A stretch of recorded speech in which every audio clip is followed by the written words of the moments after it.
Janelle Bryant stepped into her own boutique expecting nothing but respect. Instead, she was met with a cold stare. "You might want to look at something more affordable," the saleswoman said, voice dripping with judgment, eyes scanning her plain outfit like she didn't belong. Janelle's heart clenched. This was her empire, built from nothing. But here in her own store, she was invisible. Before she could respond, the manager appeared. "This boutique caters to a particular clientele," she said smoothly. "Maybe you're in the wrong place." The words hung heavy in the air, louder than any insult.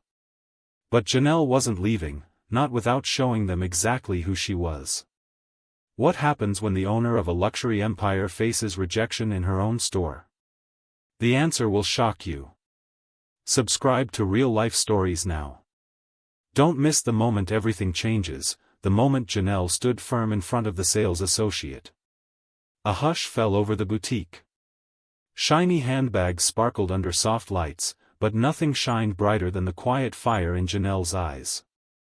Megan, the saleswoman, shifted uneasily but didn't back down. "That item is very exclusive," she said, voice tight. "Not everyone can see it."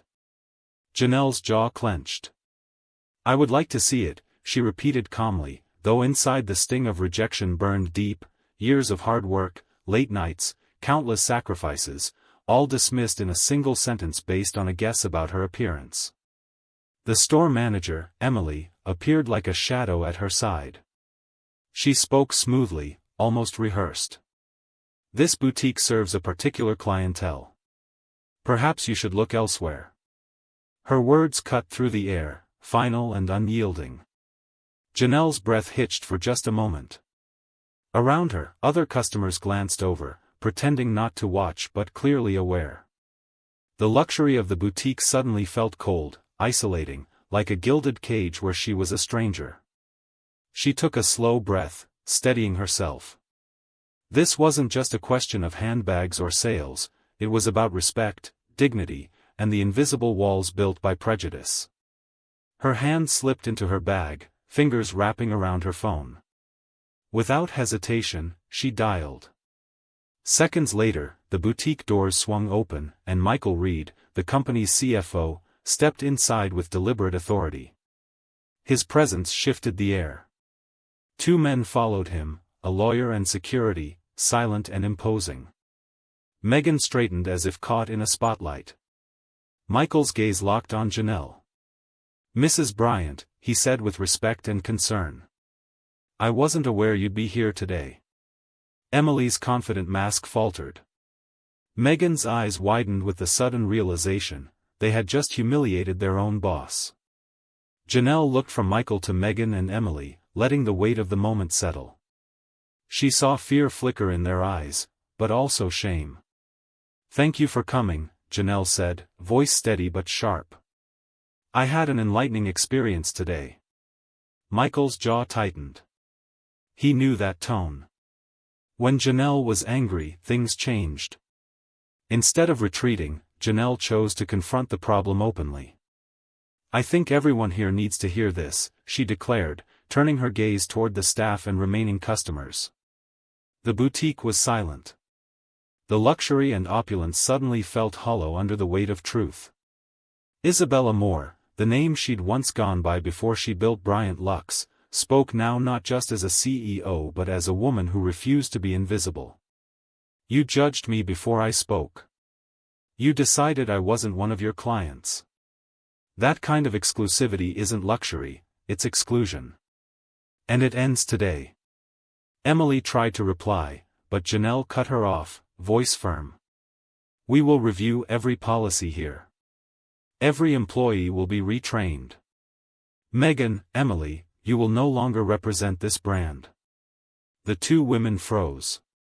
Megan gasped.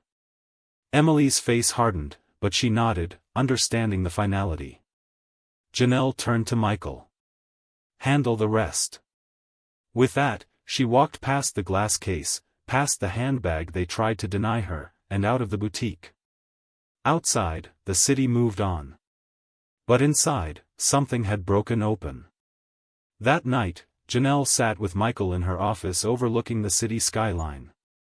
The weight of the day lingered, but beneath it, a fierce determination. "This isn't just about Megan or Emily," Janelle said softly. "It's about a culture that allowed this to happen." Michael nodded slowly. "We built this brand to be different. We have to fix what we lost."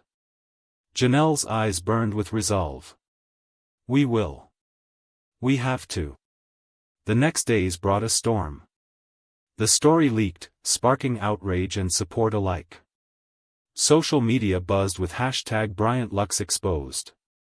Customers shared their own stories of being ignored or looked down upon in luxury stores, revealing a broader problem beyond Janelle's experience. Executives in the corporate office scrambled. Some feared damage, others recognized the urgent need for change. Janelle stood before her leadership team, clear and unwavering. "We're not just apologizing, we're transforming." She announced a full overhaul of hiring, training, and customer service policies. Every employee would learn what true luxury means: respect, inclusion, and dignity. And if anyone can't meet that standard, she added with quiet finality, they will not be part of our future. Weeks later, the Fifth Avenue flagship reopened with new energy. Staff greeted every customer warmly, without hesitation or judgment. The handbag once locked away now gleamed in the open. Janelle walked through the store, watching as a young woman in sneakers was helped with genuine care, as an older man was listened to attentively. No assumptions.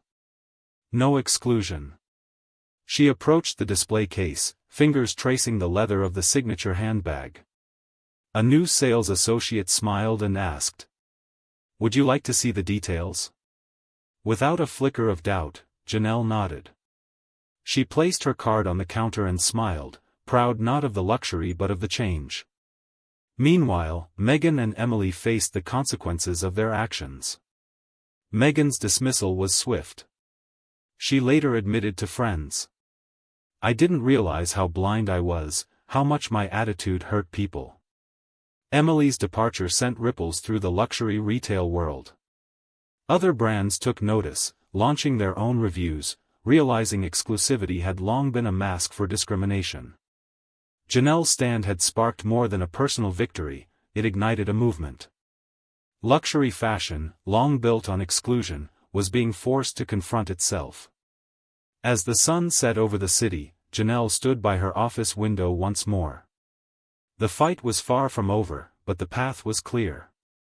She had turned rejection into power, pain into progress.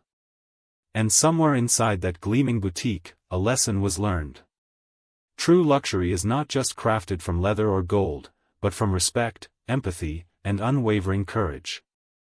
What will happen to the culture of luxury fashion now? Will others follow Janelle's lead or cling to the old ways? Stay tuned. The story is just beginning. As the lights dimmed in the boutique, a quiet transformation took root, not just in the polished floors or the gleam of luxury goods, but in the hearts of those who walked through its doors. Janelle no longer saw her company as just a brand. She saw it as a platform for change, a chance to rewrite what luxury truly means. She understood now more than ever that success isn't measured by wealth or status, but by the courage to confront uncomfortable truths and the will to make things right. Her journey through rejection had deepened her resolve. The walls that once separated customers from connection were breaking down, replaced by respect and genuine care.